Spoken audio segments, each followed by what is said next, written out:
हम लोगों को केमिकल प्रॉपर्टीज ऑफ मेटल और नॉन मेटल के बारे में पढ़ना है। तो पहले हमको ये पता होना चाहिए कि 1 to 20 एलिमेंट्स जिसके बारे में हमको पढ़ना है कि वह मेटल कौन सा है और कौन सा नॉन मेटल है, कौन सा मेटलोइड्स है। तो इसको हम पहचानेंगे कैसे कि कौन सा मेटल है, कौन सा नॉन मेटल है, कौन सा मेटलोइड्स है।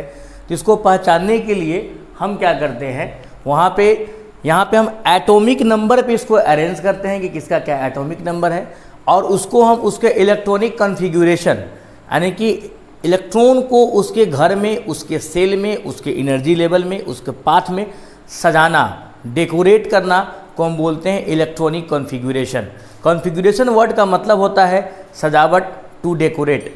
तो इलेक्ट्रॉन को उसके रेस्पेक्टिव सेल में डेकोरेट करने के प्रोसेस को हम बोलते हैं इलेक्ट्रॉनिक कॉन्फ़िगरेशन, जिसके बारे में हमने पढ़ा है। The maximum number of electron in a shell is equal to 2n²। बोलता है कि किसी भी सेल में जो अधिकतम इलेक्ट्रॉन की संख्या होगी वह 2n² होगा। जैसे कि हम सेल नंबर फर्स्ट लेते हैं, यानी कि shell number first n is equal to 1 यानी कि K सेल, तो मैक्सिमम इलेक्ट्रॉन कितना होगा 2n², तो 2 × 1 का स्क्वायर यानी कि 2 आएगा। जब हम सेल नंबर 2 लेते हैं तो हमारा L shell, the maximum number of electron in L shell is equal to 2 × 2 का स्क्वायर, वैल्यू हमारा क्या आ जाता है 8 आ जाता है। वेन हम सेल नंबर 3 लेते हैं M सेल, तो 2 × 3 का स्क्वायर 9 × 2 कितना 18 हो जाएगा। और हमारा लास्ट सेल नंबर 4 लेंगे N सेल, तो 2 × 4 का स्क्वायर यानी 32, यानी कि 2, 8, 18, 32 इलेक्ट्रॉन को हम अरेंज करेंगे। तो how do we arrange the electrons in their respective shell. जैसे कि हम लोगों ने पढ़ा है कि कोई न्यूट्रल अगर एटम है तो उसका एटॉमिक नंबर, उसका नंबर ऑफ इलेक्ट्रॉन और नंबर ऑफ प्रोटॉन आपस में क्या होता है, इक्वल होता है। The atomic number is equal to number of electron and the number of proton. Pause करो तो।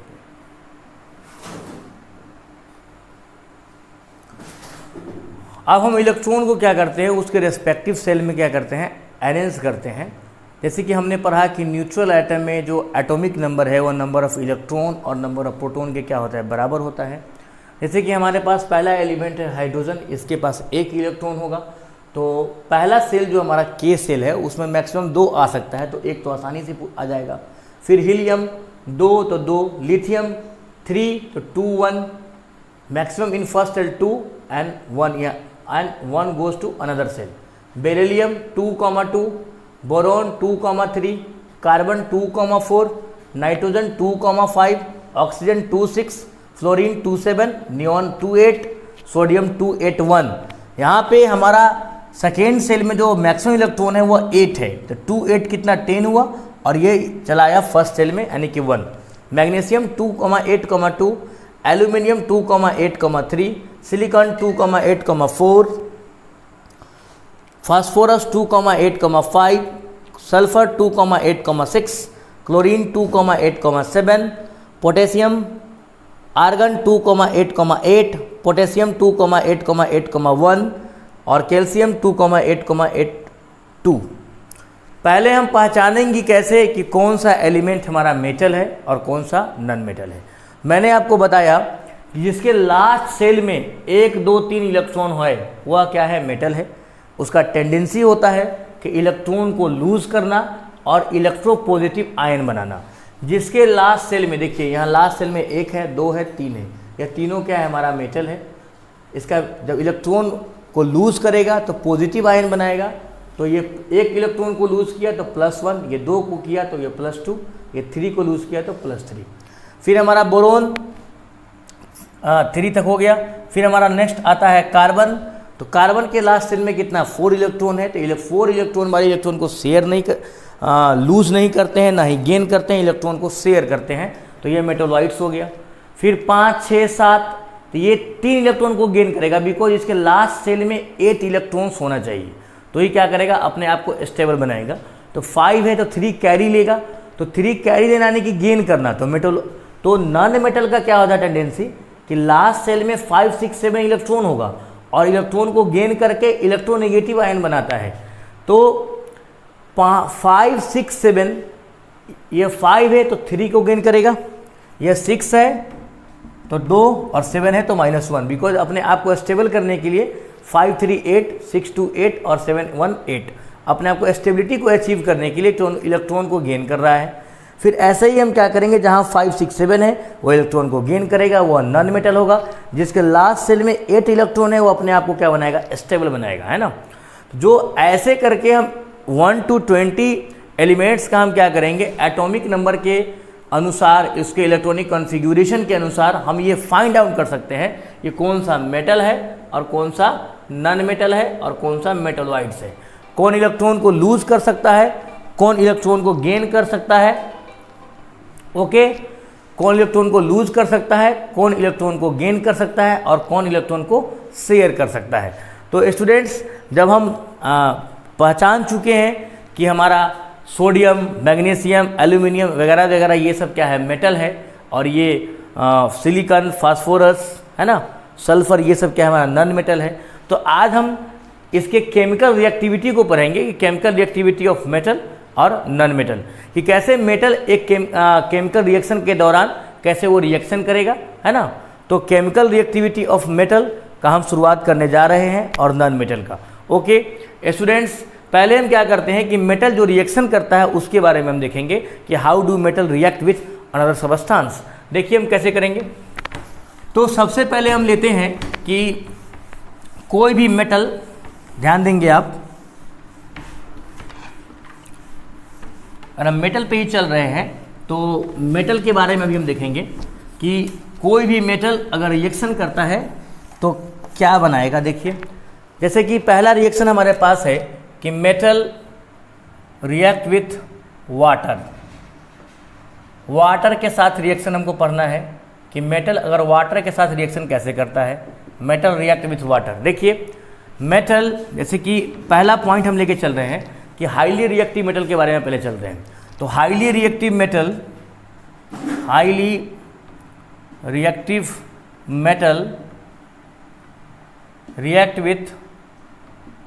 react with water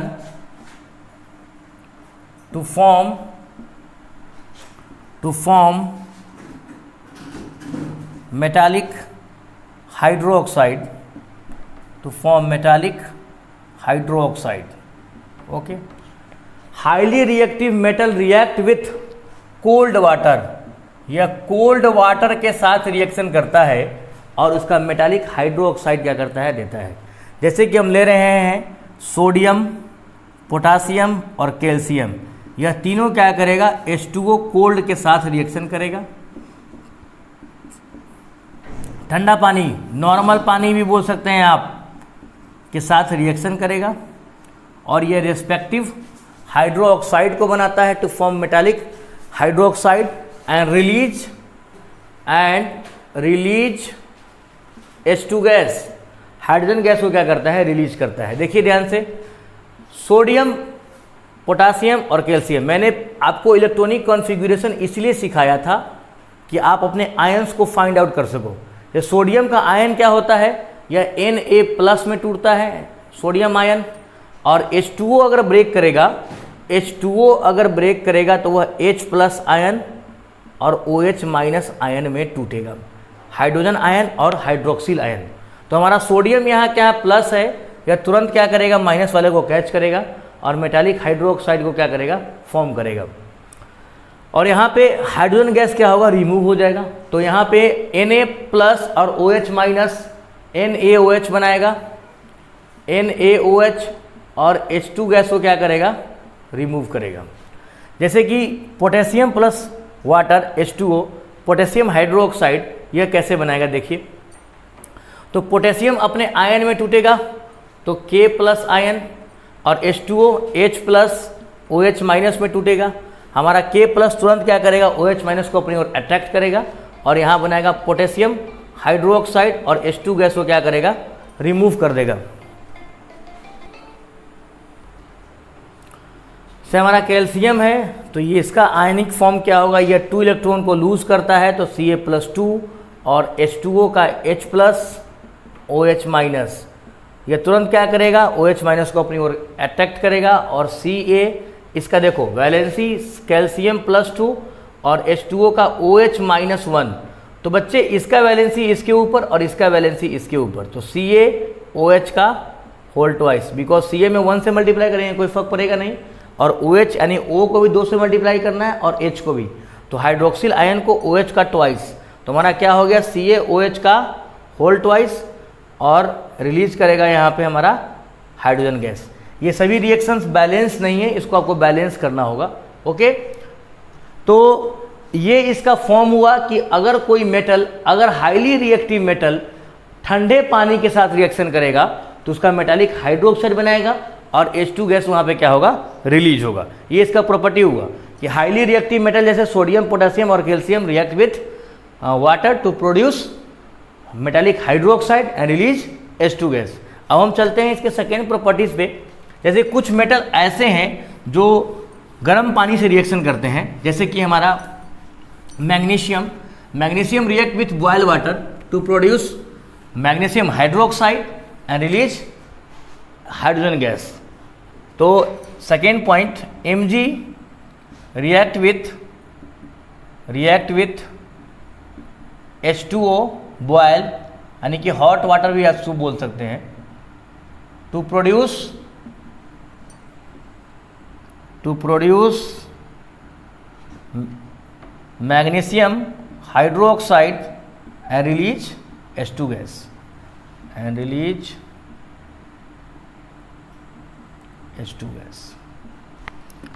Mg plus H2O, Mg +2, H2OH plus OH minus, MgOH को कैच कर लेगा और बनाएगा MgOH का होल ट्वाइस और release करेगा हमारा हाइड्रोजन गैस।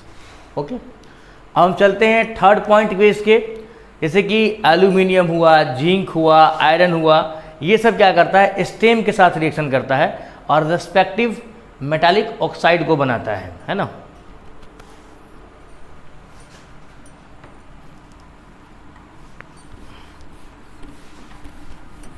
तीसरा पॉइंट हमारा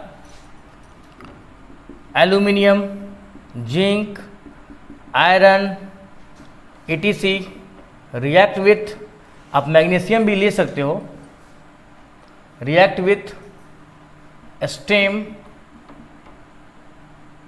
to form metallic oxide and release H2 gas. और रिलीज क्या करता है, H2 गैस को रिलीज करता है। देखिए Fe प्लस H2O, हमारा Fe अगर वैलेंसी 2 है तो इसको हम बोलते हैं फेरस।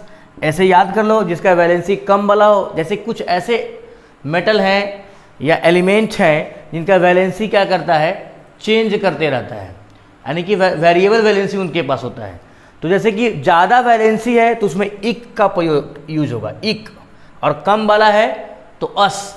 जैसे आयरन का Fe+2 इसको हम बोलते हैं फेरस, और यहाँ पे Fe+3 इसको बोलते हैं फेरिक। तो आपको ये ध्यान रखना होगा कि कम वाला क्या होता है अस और ज़्यादा वाला इक। तो Fe+2 और H2O ब्रेक डाउन होगा H+OH-, लेकिन यहाँ से आयरन सिर्फ ऑक्सीजन को अपनी ओर खींचेगा, है ना। तो Fe+2 और O2-, यहाँ पे हमारा ये हो जाएगा FeO फेरस ऑक्साइड, और रिलीज होगा हमारा यहाँ पे H2 गैस, इसको हम बोलेंगे फेरस ऑक्साइड। एक बात आपको और ध्यान रखना है कि कोई भी अगर मेटालिक ऑक्साइड है वह basic in nature, any metallic oxide is basic in nature, any metallic oxide is basic in metal react with acid. जैसे हमारा सोडियम है, इसका हम रिएक्शन करवा रहे हैं HCl के साथ। तो मेटल अगर एसिड के साथ रिएक्शन करता है तो बनाएगा क्या, metal react with acid to form metallic salt and release hydrogen gas. Metal अगर एसिड के साथ रिएक्शन करता है तो मेटालिक सॉल्ट बनाता है और H2 गैस को रिलीज करता है। से HCl हमारा ब्रेक डाउन होगा H प्लस Cl माइनस में और सोडियम ब्रेक डाउन होगा Na प्लस में। यह Na प्लस Cl माइनस के साथ कंबाइन करेगा और बनाएगा NaCl यानी कि सोडियम क्लोराइड और H2 गैस हमारा क्या होगा यहाँ पे रिलीज होगा। जैसे कि हम फिर ले लेते हैं Mg मैग्नीशियम प्लस H2SO4 यानी कि सल्फ्यूरिक एसिड।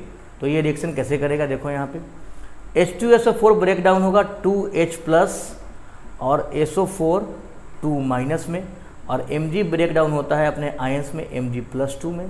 प्लस 2 तुरंत कैच करेगा SO4 को अपने साथ और बनाएगा MgSO4 और रिलीज करेगा हमारा हाइड्रोजन गैस। ओके स्टूडेंट, तो आप ये ध्यान में रखना कि जब कोई मेटल रिएक्शन करता है एसिड के साथ तो वहाँ पे मेटालिक सॉल्ट बनाता है और H2 गैस को रिलीज करता है। ओके, फिर हम चल रहे हैं अब नेक्स्ट हमारा reaction metal react with oxygen. Okay, तो मेटल रिएक्ट विथ ऑक्सीजन, अब मेटल ऑक्सीजन के साथ रिएक्शन करेगा तो क्या बनाएगा देखिए ध्यान से। Metal react with oxygen, metal reaction करेगा ऑक्सीजन के साथ। मेटल अगर रिएक्शन करता है ऑक्सीजन के साथ मेटल प्लस O2 तो यहाँ बनाएगा मेटालिक ऑक्साइड। क्या बनाता है मेटालिक ऑक्साइड। और यह मेटालिक ऑक्साइड क्या होता है basic in nature, basic in nature. Metallic oxide is basic in nature. तो metal react with oxygen to form metallic oxide which is basic in nature. तो जैसे कि सोडियम है ये रिएक्शन करेगा O2 के साथ तो क्या बनाएगा देखिए, सोडियम अपने रेस्पेक्टिव आयन Na+1 में टूटेगा और O2 माइनस में टूटेगा। जब रिएक्शन करेगा तो इसका ये वैलेंसी यहाँ पे आ जाएगा और 1 इसके यहाँ पे Na2O यानी कि सोडियम डाइऑक्साइड का फॉर्मेशन करेगा। ओके, और ये कैसा होगा बेसिक नेचर का होगा, बेसिक। ओके, फिर हम ले लेते हैं हमारा Mg ले लेते हैं मैग्नीशियम और ऑक्सीजन रिएक्शन के बाद O2 हमारा टूटेगा O2 माइनस और Mg2 प्लस रिएक्शन करेगा और बनाएगा MgO magnesium oxide which is basic in nature. तो metal react with oxygen to form metallic oxide which is basic in nature. ये नेचर में क्या होते हैं बेसिक होते हैं। ओके, फिर हमारा अब रिएक्शन नेक्स्ट रिएक्शन है कि मेटल रिएक्ट विथ वाटर हमने पढ़ा, हमने ऑक्सीजन पढ़ा, हमने एसिड पढ़ा। अब हम नेक्स्ट की ओर जा रहे हैं।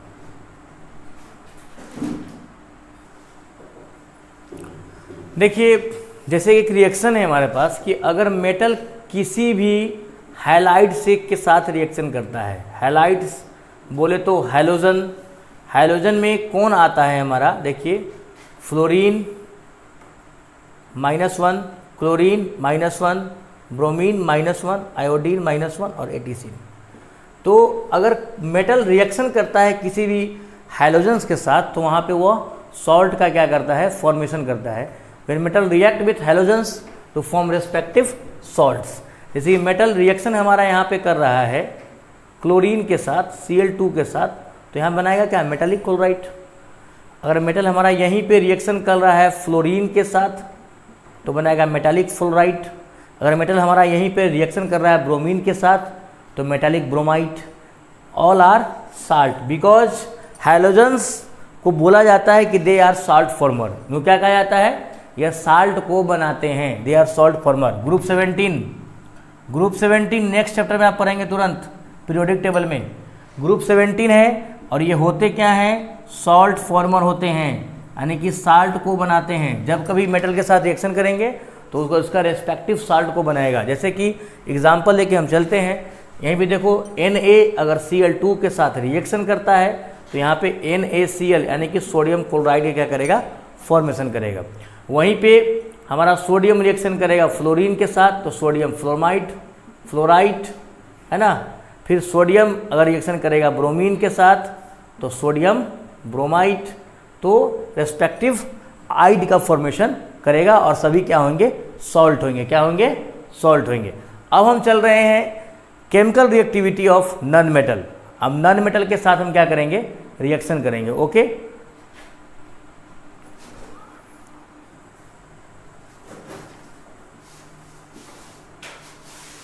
Non metal react with oxygen, non-metal react with oxygen to form non-metallic oxide। क्या बनाता है, non-metallic oxide का फॉर्मेशन करता है, which is acidic in nature, जो नेचर में क्या होता है, एसिडिक होता है। Okay, non-metal react with oxygen to form non-metallic oxide, non-metallic oxide which is acidic in nature. जैसे कि कार्बन है, यह रिएक्शन करेगा ऑक्सीजन के साथ, बनाएगा CO2 कार्बन डाइऑक्साइड, ये हमारा क्या होगा, एसिडिक होगा। ओके, तो ये कॉमन क्या है, एग्जाम्पल है ना, जिससे वो रिएक्शन करता है और बनाता है। देखिए जैसे हमारा है सल्फर, ये भी नॉन मेटल है, रिएक्शन कर रहा है ऑक्सीजन के साथ, बनाएगा sulphur dioxide which is acidic in nature. तो आप ये ध्यान रखना कि non metal when react with oxygen to form non metallic oxide which is acidic in nature. Okay, अब हमारा नेक्स्ट रिएक्शन है कि नॉन मेटल्स वाटर के साथ रिएक्शन नहीं करते हैं। देखिए non metals do not react with water. आप इसको क्वेश्चन बना के नोट कर लो कि why the non metals do not react with water. ऐसा क्यों होता है कि वाटर के साथ नॉन मेटल रिएक्शन नहीं करता है। Okay students,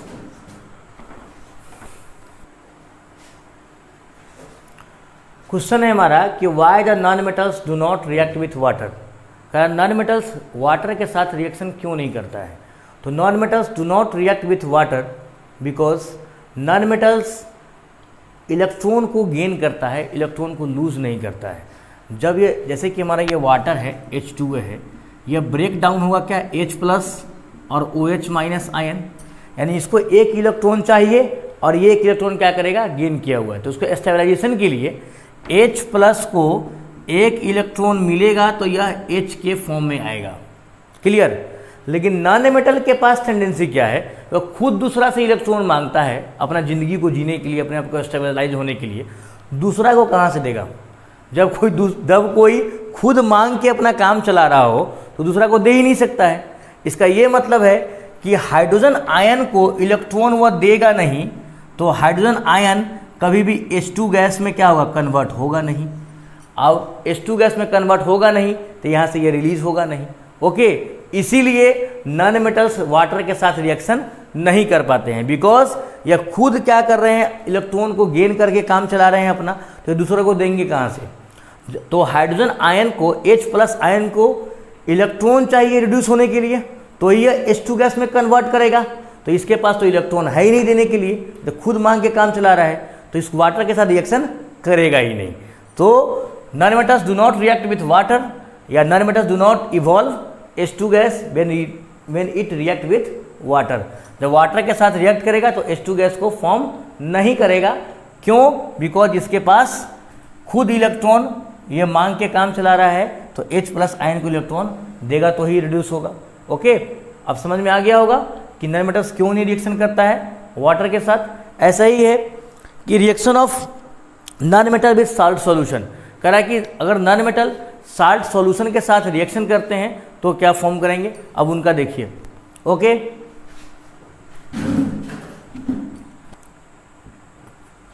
reaction of non metal with salt solution, जैसे कि a more reactive non metal react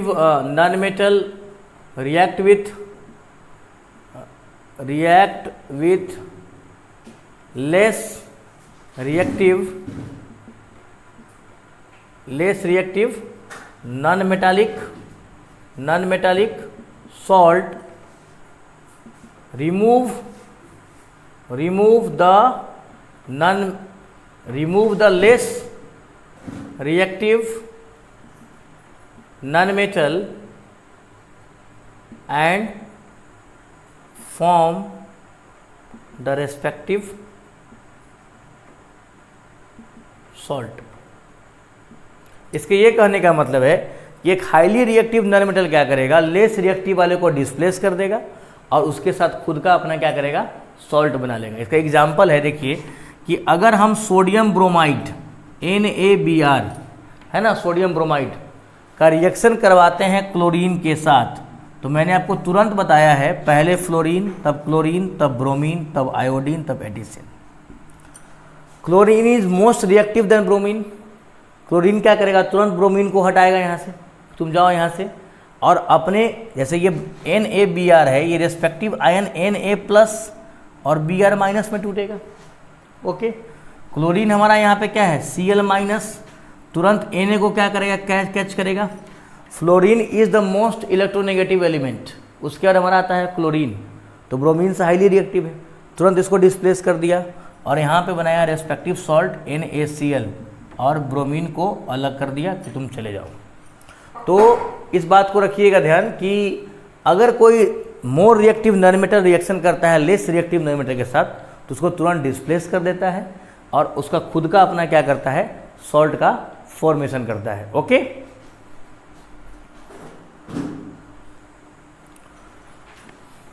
थोड़ा देर पहले मैंने बोर्ड पे लिखा हुआ था कि हाइड्रोजन का वैलेंसी जो है वह +1 भी है और -1 भी है, तो मैंने ये बात को ऊपर लिखा था। अब मैं इसको बताता हूँ कि +1 कहाँ यूज होता है और -1 कहाँ यूज होता है। देखिए, हाइड्रोजन एक ऐसा एलिमेंट है जिसके पास दो तरह का वैलेंसी है, दो तरह का नेचर है, फिर भी उसको हम मेटलॉइड्स नहीं बोलते हैं, है ना। Hydrogen is the first element. Hydrogen के बारे में आपको चैप्टर्स पढ़ना है, अभी तो आप क्लास 10 में हैं तो सिर्फ इसका नाम सुन रहे हैं। हाइड्रोजन का एक चैप्टर ही पढ़ना है, इसके प्रॉपर्टीज़ के बारे में, बिकॉज हाइड्रोजन का जो प्रॉपर्टीज़ है वह ग्रुप 1 और ग्रुप 17 दोनों से क्या करता है, मैच करता है।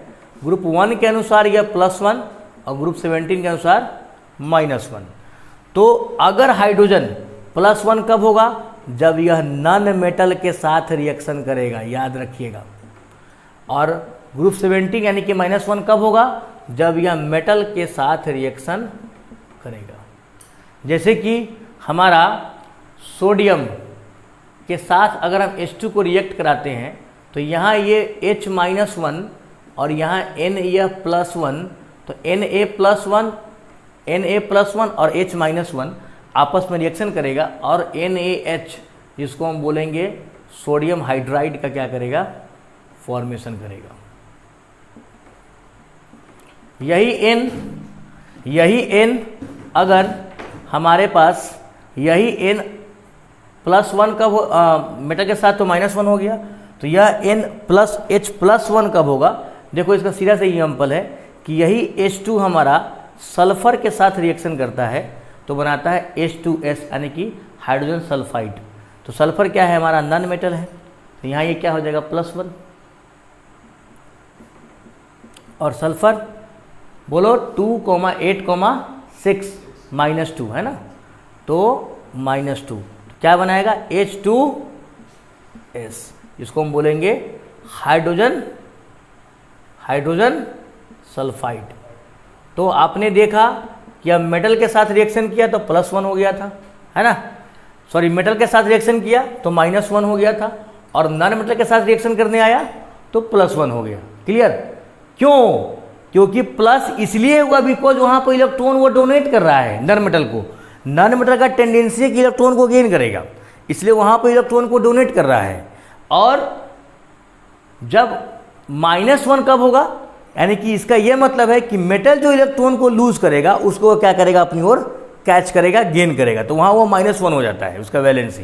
तो ये बात को ध्यान रखिएगा कि नॉन मेटल के साथ +1 और मेटल के साथ -1 रेस्पेक्टिव हाइड्राइड क्या करेगा, फॉर्मेशन करेगा। देखिए Na+H2 sodium hydride, hydrogen plus sulphur hydrogen sulphide. तो एक और प्रोसेस है, देखिए नॉन मेटल हमारा क्या है, यहाँ पे N2 नाइट्रोजन, और इसका रिएक्शन हम करवा रहे हैं H2 के साथ, तो यहाँ बनाता है NH3 जिसको हम बोलते हैं अमोनिया। तो ये प्रोसेस है, इसका नाम है हैबर्स प्रोसेस। हैबर्स प्रोसेस आपको पढ़ना होगा। हैबर्स प्रोसेस में हम कैटालिस्ट के साथ साथ प्रमोटर, टेम्परेचर, सबको एटमॉस्फेरिक प्रेशर को लेके चलते हैं, और जिसके तहत क्या होता है, हमारा अमोनिया का फॉर्मेशन होता है। तो फिर हम नेक्स्ट वीडियो में हैबर्स प्रोसेस के बारे में चलेंगे कि नाइट्रोजन कैसे हाइड्रोजन के साथ रिएक्शन करता है, कौन सा कैटालिस्ट है ना, कौन सा प्रमोटर, कितना टेम्परेचर और कितना एटमॉस्फेरिक प्रेशर होगा, तब अमोनिया का क्या होगा, फॉर्मेशन होगा। तो इस प्रोसेस को हम बोलते हैं हैबर्स प्रोसेस, है ना। ओके, हमारा एक और टॉपिक है जैसे कि non metal do not react with dilute acid. तो नॉन मेटल डाइल्यूट एसिड के साथ रिएक्शन क्यों नहीं करता है, इसके बारे में भी हम क्या करेंगे, समझेंगे कि why the non metal do not react with dilute acid. Okay, देखिए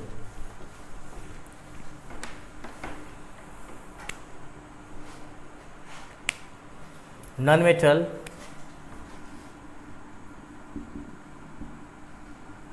why the non-metal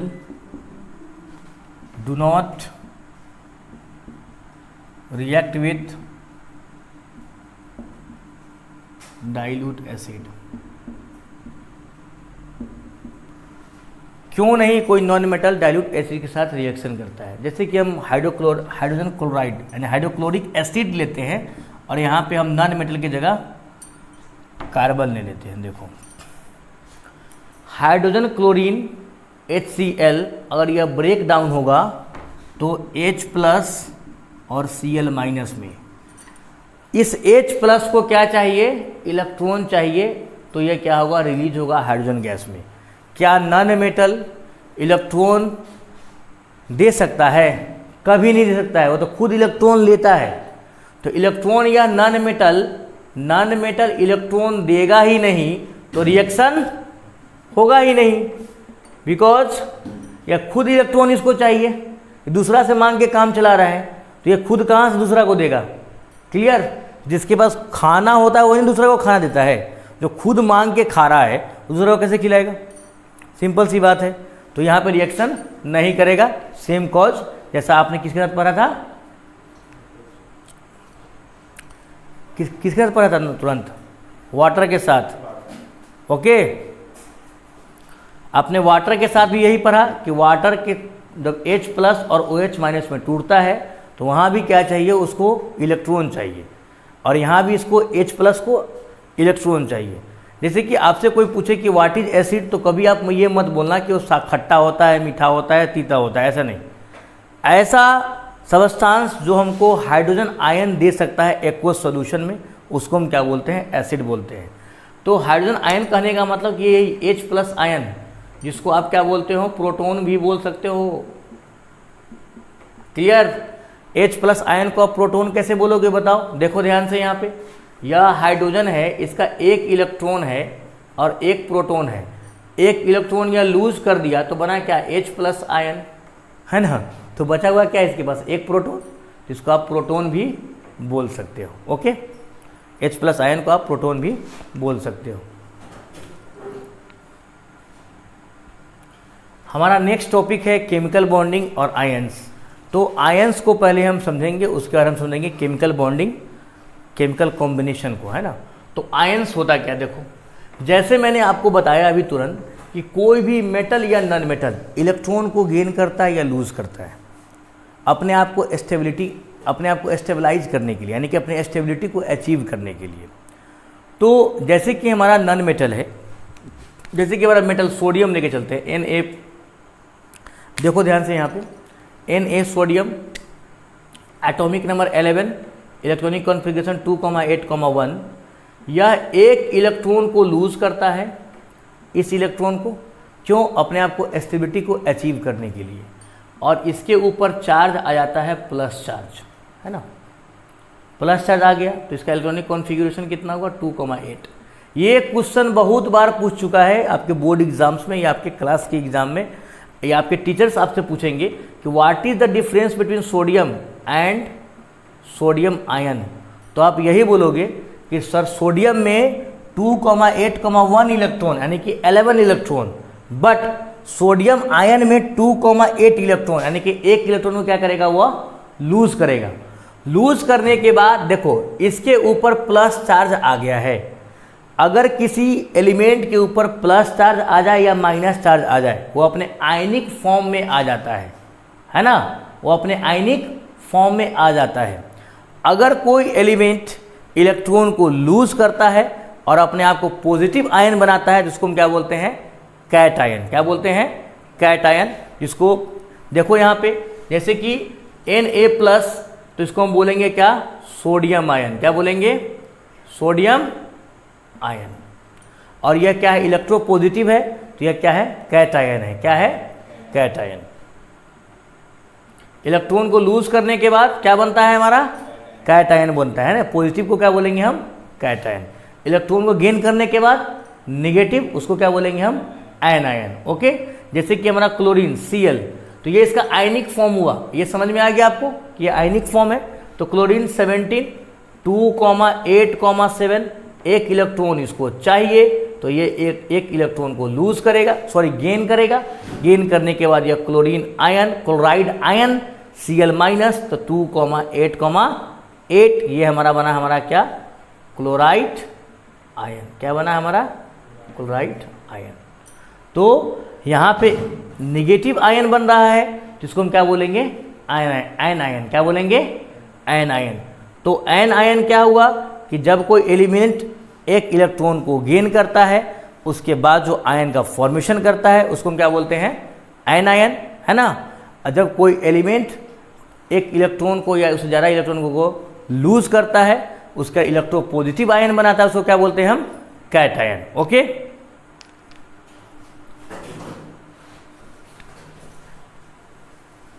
जैसे कि आपको आयन का डिफिनेशन लिखना होगा कि एक आयन को हम क्या बोल सकते हैं। देखिए, तो एक आयन क्या है, या तो एक एटम के ऊपर चार्ज है, या तो अभी तुरंत आपने देखा OH- आयन, यानी कि ग्रुप ऑफ एटम के ऊपर क्या है, चार्ज है।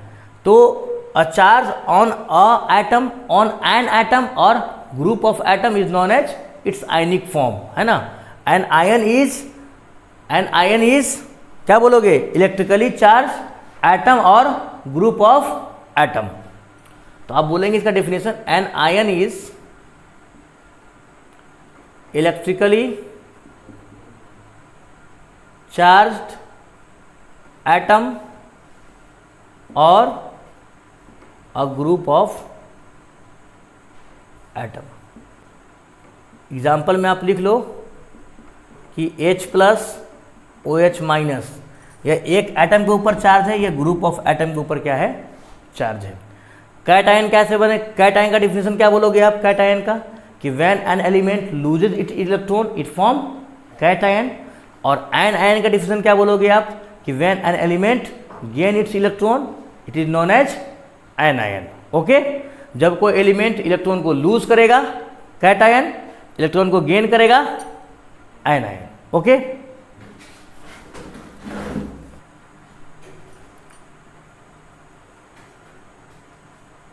Chemical bond. केमिकल बॉन्ड क्या होता है, why the elements causes chemical combination. Elements आपस में केमिकल कॉम्बिनेशन क्यों करते हैं, क्या कारण है कि वे एक दूसरे के साथ क्या करते हैं, बॉन्डिंग करते हैं, जिसको हम केमिकल बॉन्ड के नाम से जानते हैं।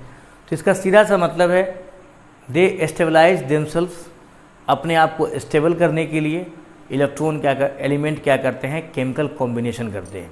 अब ये स्टेबिलिटी की बात कहाँ से आई और ये अपने आप को स्टेबल कैसे करेंगे। जैसे कि तीन तरह का मेनली बॉन्ड हमको पढ़ना है। इलेक्ट्रोवैलेंट बॉन्ड, जिसको हम आयनिक बॉन्ड बोलते हैं, कोवैलेंट बॉन्ड, जिसको हम covalent bond, sharing of electrons, and coordinate bond यानी कि डेटिव बॉन्ड। तो इन तीन तरह के बॉन्ड के फॉर्मेशन में हम ये देखेंगे कि कैसे कोई एलिमेंट इलेक्ट्रॉन को लूज करता है, दूसरा कैसे गेन करता है, या कैसे कोई शेयर करता है ना, और अपने आप को स्टेबलाइज करता है, स्टेबलाइज देमसेल्व्स। तो केमिकल बॉन्ड या केमिकल कॉम्बिनेशन का सीधा सा मतलब है कि एलिमेंट्स अपने आप को या कंपाउंड्स अपने आप को स्टेबलाइज करने के लिए क्या करते हैं, केमिकल कॉम्बिनेशन करते हैं, जिसके दौरान वह केमिकल बॉन्डिंग करते हैं। ओके, तो द टाइप्स ऑफ बॉन्ड हमको जो पढ़ना है वो टाइप्स ऑफ बॉन्ड हमारा मेनली कितना है, 3 टाइप का है। जैसे हमारा क्या है, पहला इलेक्ट्रोवैलेंट बॉन्ड, इलेक्ट्रोवैलेंट बॉन्ड जिसको हम क्या बोलते हैं, आयोनिक बॉन्ड। दूसरा हमारा क्या है, कोवैलेंट बॉन्ड। और तीसरा हमारा है कोऑर्डिनेट बॉन्ड जिसको हम क्या बोलते हैं, डेटिव बॉन्ड। क्या बोलते हैं, dative bond. One by one हम क्या करेंगे, सभी टाइप्स के बॉन्ड को देखेंगे और उसको समझने की कोशिश करेंगे। ओके, देखिए electrovalent bond. First of all electrovalent bond है ना,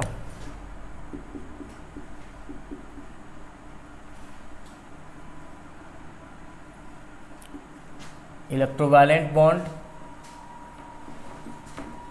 आयोनिक बॉन्ड। इसका ये मतलब है कि जब कोई दो आयंस के बीच बॉन्ड बनता हो, जब कोई दो आयंस के बीच बॉन्ड बनता हो तो ऐसे बॉन्ड के फॉर्मेशन को हम बोलते हैं इलेक्ट्रोवैलेंट बॉन्ड, यानी कि आयनिक बॉन्ड। जैसे कि हमारा Na+ और Cl- के बीच में जो बॉन्डिंग बना, इसको हम बोलेंगे इलेक्ट्रोवैलेंट बॉन्ड, यानी कि आयनिक बॉन्ड। ओके, बिकॉज यह प्लस और माइनस के बीच में क्या हो रहा है, बॉन्डिंग बन रहा है, तो आयंस के बीच बॉन्ड बन रहा है, यानी कि Na+ sodium ion, chloride ion, तो इसलिए इसको क्या बोलेंगे हम, ionic bond. The bond formed between the ions is known as electrovalent bond, यानी कि आयनिक बॉन्ड। या आप ऐसे भी बोल सकते हैं कि the bond formed between sharing of electron and gaining of electron. एक ऐसा बॉन्ड जो इलेक्ट्रॉन को शेयर करने वाले के बीच में, या इलेक्ट्रॉन को लूजिंग करने के वाले के बीच में, और इलेक्ट्रॉन को गेनिंग करने के वाले के बीच में बन रहा हो, ऐसे बॉन्ड को हम क्या बोलेंगे, ionic bond. Not sharing, gaining and losing. Okay, ionic bond में क्या होता है, गेनिंग एंड लूजिंग। इसका ये मतलब है बच्चों, ध्यान देना, कि सोडियम जितना इलेक्ट्रॉन को लूज करेगा, क्लोरीन उतना ही इलेक्ट्रॉन को क्या करेगा, गेन करेगा। ओके, तो सोडियम आयन के बीच जो बॉन्ड बन रहा है और क्लोराइड आयन के बीच जो बॉन्ड बन रहा है उसको हम क्या बोलते हैं, आयोनिक बॉन्ड, है ना, या इलेक्ट्रोवैलेंट बॉन्ड। जैसे कि हमारे यहाँ पे हमारे पास ये 2 Na है, यानी कि 2 सोडियम है, तो यह 2 सोडियम आयन, यानी कि एक Na+ और एक Na+ को रिलीज करेगा। लेकिन दुर्भाग्य से हमारे पास सिर्फ एक ही क्लोरीन है ना, Cl2 है, तो यहाँ 4 कर दो, इसका डिफरेंस कर दो ज़्यादा, ये 4 Na है और ये Cl2 है, तो यहाँ पे 4 Na+ को रिलीज करेगा ये। लेकिन क्लोरीन कितना है, मात्र 2 एटम है, तो एक के साथ Cl- रिलीज किया, एक का Cl- रिलीज किया, तो रिएक्शन यहाँ के बीच में होगा और यहाँ पे रिएक्शन नहीं होगा, बिकॉज जितना ये लूज कर रहा है इतना ही यह क्या कर रहा है, गेन कर रहा है। और यहाँ पे Na+ और Cl- के बीच बॉन्ड बन रहा है, तो यहाँ फॉर्मेशन होगा NaCl। फिर यहाँ Na+ और Cl- के बीच बॉन्ड बन रहा है, तो यहाँ फॉर्मेशन होगा प्लस- के बीच में, तो बनेगा NaCl। यह 2 सोडियम आयन ऐसे ही रह जाएगा, है ना। तो जितना कोई इलेक्ट्रॉन को लूज करेगा उतना ही दूसरा क्या करेगा, इलेक्ट्रॉन को गेन करेगा, और इनके बीच का जो बॉन्ड का फॉर्मेशन होगा उसको हम क्या बोलेंगे, आयनिक बॉन्ड। जैसे कि Mg+2 और O2-। मैग्नीशियम 2 इलेक्ट्रॉन को लूज कर रहा है, ऑक्सीजन 2 इलेक्ट्रॉन को गेन कर रहा है, अपने आप को स्टेबलाइज कर रहा है। रिएक्शन करने के बाद बनेगा हमारा मैग्नीशियम ऑक्साइड। इसका मतलब इसके बीच में कौन सा बॉन्ड है, आयनिक बॉन्ड, है ना, यानी कि इलेक्ट्रोवैलेंट बॉन्ड। तो आप बोल सकते हैं कि ionic bond are formed by the transfer of electron. मैं लिख देता हूं बोर्ड पे इसको,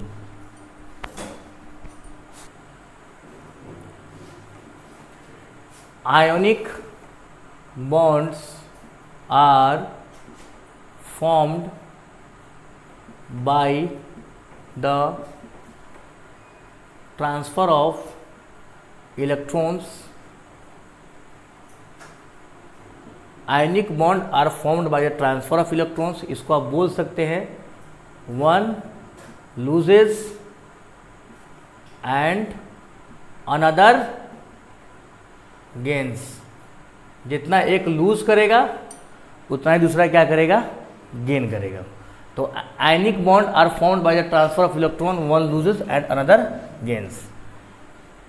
एक बात और आप लिख लो, there is bond formed by them when they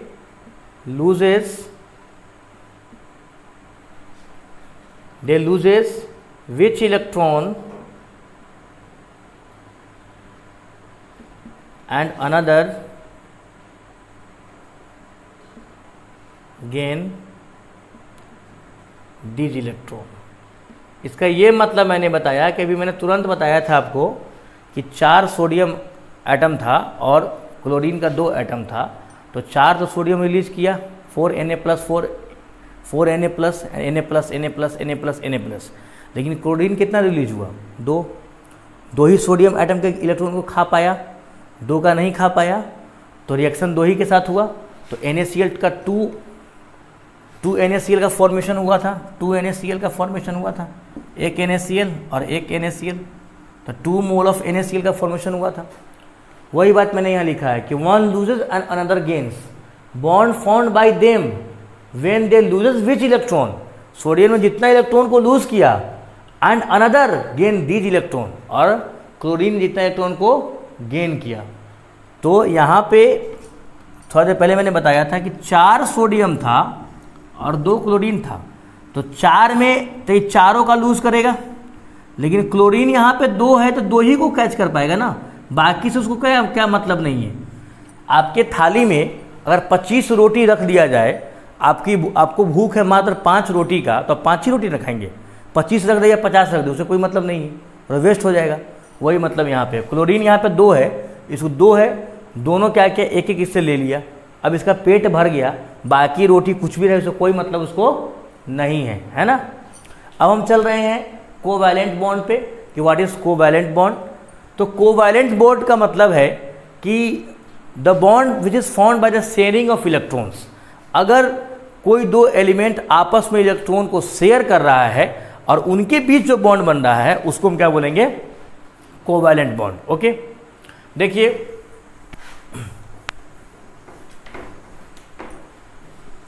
coordinate bond यानी कि डेटिव बॉन्ड का एक अलग से वीडियो में डाल दूंगा। अभी हम कोवैलेंट पे से क्या करेंगे, खत्म कर लेंगे।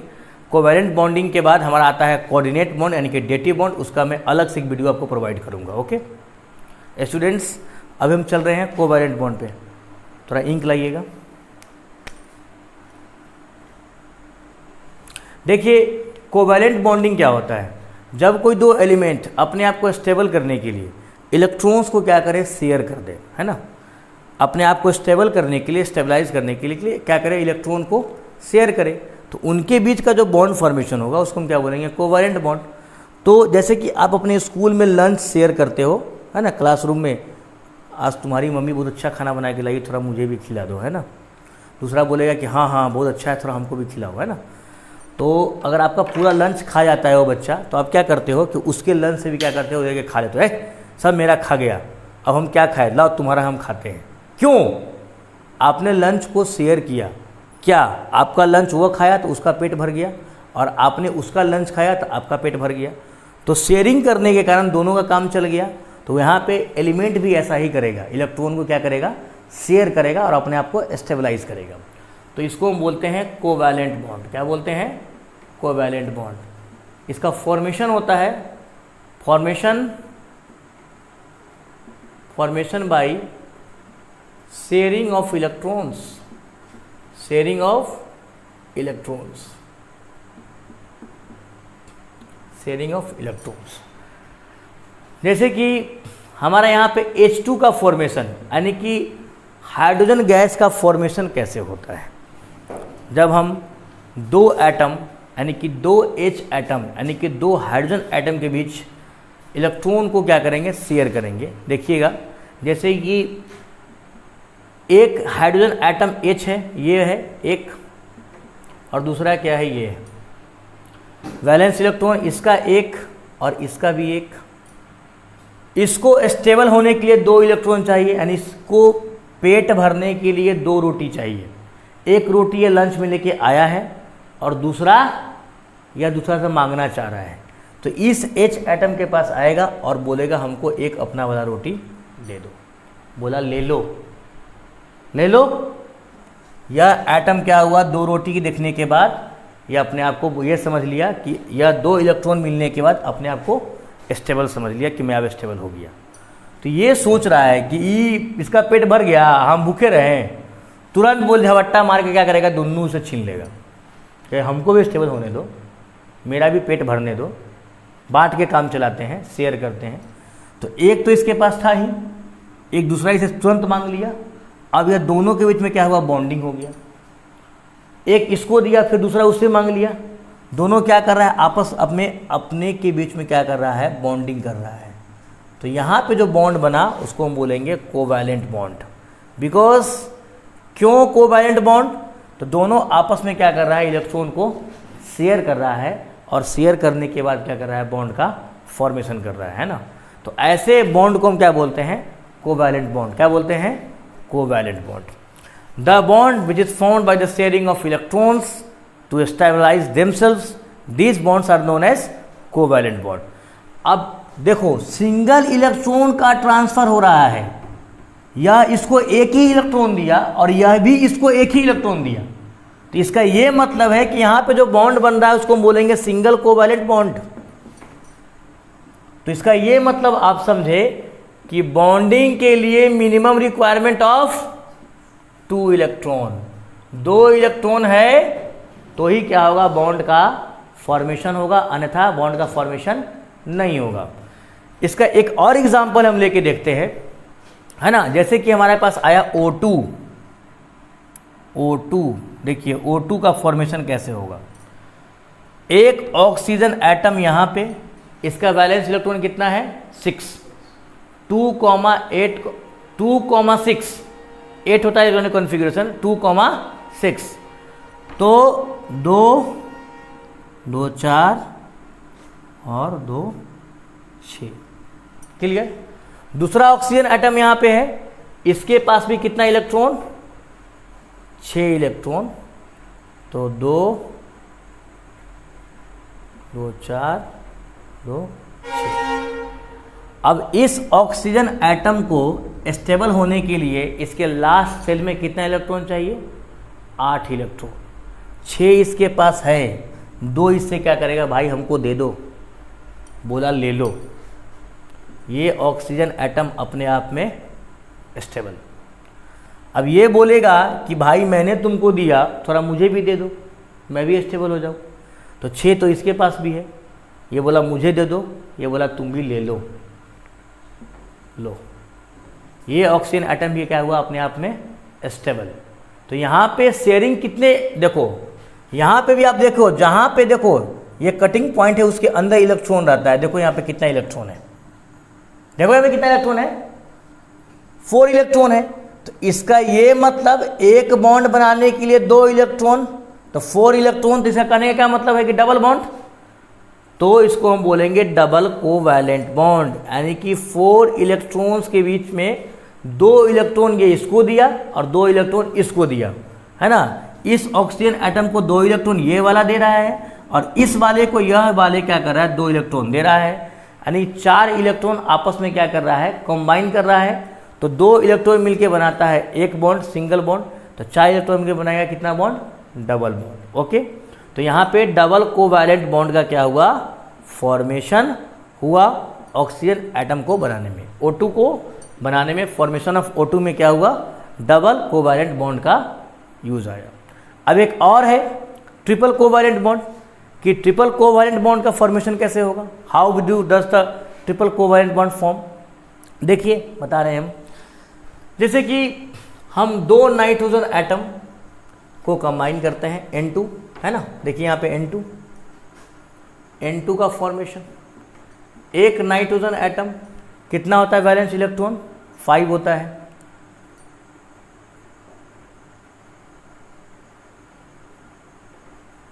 और दूसरा नाइट्रोजन एटम 5। अब देखिए इसके पास कितना है, 5 इलेक्ट्रॉन है, इसको 3 चाहिए अपने आप को स्टेबल होने के लिए। इससे मांगने गया, बोला ले लो, चलो भाई ले लिया। अब ये भी इससे मांगेगा, ये भी इससे मांगा, हो गया 3 2 5 और 3 8 इसका हो गया, 3 3 6 2 8 इसका हो गया। यहाँ आप देखो कितना इलेक्ट्रॉन आ रहा है, 6 इलेक्ट्रॉन आ रहा है, 3 इसका 3 इसका। कौन सा बॉन्ड बनेगा, ट्रिपल कोवैलेंट बॉन्ड,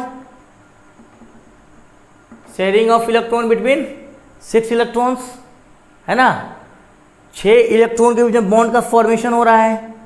तो एक बॉन्ड, सिंगल बॉन्ड बनाने के लिए कितना इलेक्ट्रॉन चाहिए था, 2 इलेक्ट्रॉन। तो यहाँ पे 6 इलेक्ट्रॉन, इसका क्या मतलब, ट्रिपल बॉन्ड का फॉर्मेशन होगा। देखो ध्यान से, यहाँ पे एक फॉर्मेशन हुआ, एक फॉर्मेशन तीसरा, तो इसको हम क्या बोलेंगे, ट्रिपल कोवैलेंट बॉन्ड। क्या बोलेंगे इसको हम, ट्रिपल कोवैलेंट बॉन्ड। यहाँ पे इलेक्ट्रॉन का क्या हो रहा है, शेयरिंग हो रहा है, जिसके कारण हम क्या बोलेंगे इसको, ट्रिपल कोवैलेंट बॉन्ड। 6 इलेक्ट्रॉन इसमें पार्टिसिपेट कर रहे हैं। 1 बॉन्ड बनाने के लिए 2 इलेक्ट्रॉन, यहाँ 6 इलेक्ट्रॉन, तो मतलब 3 बॉन्ड, है ना। इसको क्या बोलेंगे हम, ट्रिपल कोवैलेंट बॉन्ड।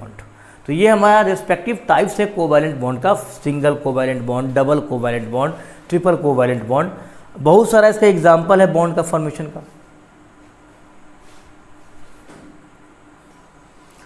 जैसे कि अब हम सीखते हैं कि formation of methane gas, CH4 का कैसे फॉर्मेशन होगा। यानी कि मीथेन गैस में हमारा कार्बन आ जाता है। तो कार्बन कैसे इलेक्ट्रॉन को शेयर करता है, मैंने जब इलेक्ट्रॉनिक कॉन्फ़िगरेशन बताया था तो कार्बन क्या हुआ था कि मेटालॉइड से क्या करेगा, इलेक्ट्रॉन को शेयर करेगा। तो how carbon share the electron, देखिए आप देखो CH4 का formation of methane, methane gas कैसे बनता है बताओ। मीथेन कहाँ पाया जाता है, हमारे गांव देहात में गोबर गैस पहले बनता था, है ना। गोबर को जमा करके, यानी कि काऊ डंग, बैफेलो डंग को जमा करके बायोगैस को बनाया जाता था। उसमें मीथेन उसका मेन कंपोनेंट होता था। तो मीथेन बनता कैसे, हाउ डज मीथेन फॉर्म। देखिए कार्बन कितना इलेक्ट्रॉन, 4 इलेक्ट्रॉन, 1 2 3 4। हाइड्रोजन कितना है यहाँ पे, 4 हाइड्रोजन है। तो एक हाइड्रोजन यहाँ पे अपने इलेक्ट्रॉन के साथ, एक हाइड्रोजन यहाँ पे अपने इलेक्ट्रॉन के साथ, एक हाइड्रोजन यहाँ पे अपने इलेक्ट्रॉन के साथ, एक हाइड्रोजन यहाँ पे अपने इलेक्ट्रॉन के साथ। अब इस हाइड्रोजन को चाहिए कितना इलेक्ट्रॉन, 2 इलेक्ट्रॉन अपने आप को स्टेबल होने के लिए। यह इससे कार्बन से मांग लिया, स्टेबल हो गया। फिर यह कार्बन से मांग लिया, स्टेबल हो गया। फिर यह कार्बन से मांग लिया, स्टेबल हो गया, है ना। फिर यह कार्बन से मांग लिया, स्टेबल हो गया। अब यह कार्बन भी सोचेगा कि मुझे भी 4 इलेक्ट्रॉन मिल जाए तो मैं अपने आप को स्टेबल कर लूँ। यह चारों हाइड्रोजन से एक एक इलेक्ट्रॉन लेगा और अपने आप को क्या करेगा, स्टेबल करेगा। अब देखिए कार्बन के पास 2 2 4 2 6 2 8 इलेक्ट्रॉन, इसके पास 2 इलेक्ट्रॉन, इसके पास 2 इलेक्ट्रॉन। यानी कि यहाँ जो बॉन्ड बन रहा है वो सिंगल बॉन्ड, यहाँ भी सिंगल बॉन्ड, यहाँ भी सिंगल बॉन्ड, यहाँ भी सिंगल बॉन्ड। क्लियर। तो हम इसको ऐसे बोल सकते हैं, देखिए ध्यान से, कि C एक H के साथ बॉन्डिंग यहाँ पे था, दूसरा H के साथ बॉन्डिंग यहाँ पे था, तीसरा H के साथ बॉन्डिंग यहाँ पे था हाइड्रोजन के साथ, और चौथा बॉन्डिंग यहाँ पे था। ये सभी कौन सा बॉन्ड बन रहे हैं, तो सिंगल कोवैलेंट बॉन्ड का फॉर्मेशन हो रहा है। जैसे कि हमारा दूसरा एग्जांपल हम लेके चलते हैं, देखिए ध्यान से, C2H2। देखिए नेक्स्ट चैप्टर जो आप पढ़ेंगे कार्बन एंड इट्स कंपाउंड, उसमें आपको ये पढ़ना है। लेकिन अभी बॉन्ड का जो फॉर्मेशन है तो इसमें आपको हम बॉन्ड फॉर्म करके बता रहे हैं। नेक्स्ट चैप्टर हम जो पढ़ेंगे कार्बन एंड इट्स कंपाउंड, उसमें आपको इसके बारे में पढ़ना है, अल्केन, अल्कीन और अल्काइन ग्रुप्स के बारे में, है ना। तो अभी इसका सिर्फ हम बॉन्डिंग करके बताते हैं, इसका प्रॉपर्टीज़ के बारे में हम डीपली पढ़ेंगे कार्बन एंड इट्स कंपाउंड में। देखो यहाँ पे कितना कार्बन है, 2 कार्बन है ना, और C2H4 ले लो, C2H4 ले लो, उसके बाद C2H6 पे चलते हैं। तो C2H4 में हम कैसे इसको क्या करेंगे, बॉन्ड का फॉर्मेशन करेंगे। देखिए ध्यान से, तो यहाँ 2 कार्बन है, 1 कार्बन और दूसरा कार्बन। हाइड्रोजन कितना है, 4 है, तो 1 1 2 1 3 1 4। इस कार्बन के पास कितना है इलेक्ट्रॉन, 4, तो 2 और 3 4, 1 1 2, इसका 3, इसका 4। ओके, इसके बीच ये कंबाइन किया, इससे ये कंबाइन किया, यहाँ पे 4 हाइड्रोजन, तो 4 हाइड्रोजन अपने अपने इलेक्ट्रॉन के साथ, 4 हाइड्रोजन, 4 हाइड्रोजन, ये हाइड्रोजन अपने आप को कंबाइन कर लिया यहाँ पे, फिर यहाँ पे ये हाइड्रोजन अपने आप को स्टेबलाइज, फिर यहाँ पे ये हाइड्रोजन स्टेबलाइज, फिर ये हाइड्रोजन अपने आप में स्टेबलाइज। यहाँ पे कौन सा बॉन्ड बन रहा है बच्चे, सिंगल बॉन्ड, यहाँ पे सिंगल बॉन्ड, यहाँ पे सिंगल बॉन्ड, यहाँ पे सिंगल बॉन्ड। अब देखो, यह हाइड्रोजन अपने आप को स्टेबल, यह भी स्टेबल, यह भी स्टेबल, यह भी स्टेबल, लेकिन कार्बन अभी स्टेबल नहीं हुआ है। इसको कितना चाहिए, 8, 2 यहाँ पे है, 2 4 2 6, 2 इससे क्या करेगा, मांगेगा कि हमको दे दो प्लीज, तो यह इसको दे दिया, यह कार्बन क्या हुआ, अपने आप में स्टेबल। अब देखिए इस कार्बन पे हम आते हैं, इसका 2 2 4, सॉरी 2 2 4, 4 अभी इसको और चाहिए, 2 इसका पहले से यहाँ पे 6, 2 इससे क्या करेगा, मांगेगा, है ना, तो ये भी अपने आप में क्या हो गया, स्टेबल। और यहाँ पे बॉन्ड जो बना, देखिए यहाँ जो बॉन्ड बन रहा है इस कार्बन और उस कार्बन एटम के बीच में, तो C डबल बॉन्ड C के साथ, देख रहे हैं, और यहाँ पे एक हाइड्रोजन के साथ और दूसरे हाइड्रोजन के साथ। देखो 1 2 3 4, ये कार्बन क्या हुआ, स्टेबल। अब इसको काउंट करते हैं, 1 2 3 4, ये कार्बन भी स्टेबल। इनके बीच का जो बॉन्ड का फॉर्मेशन हुआ, यहाँ पे क्या हो रहा है, डबल कोवैलेंट बॉन्ड, और यहाँ पे क्या हो रहा है, सिंगल कोवैलेंट बॉन्ड। क्या हो रहा है, सिंगल कोवैलेंट बॉन्ड। क्लियर। तो C2H4 का हमने क्या किया, देख लिया। अब हम C2H2 पे भी चलते हैं, यानी कि ट्रिपल बॉन्ड भी आपको फॉर्मेशन करके हम दिखाते हैं कि how does carbon share 6 electrons between them, 3 इसका 3 उसका, 6 इलेक्ट्रॉन, है ना। देखिए कैसे, C2H2 है ना,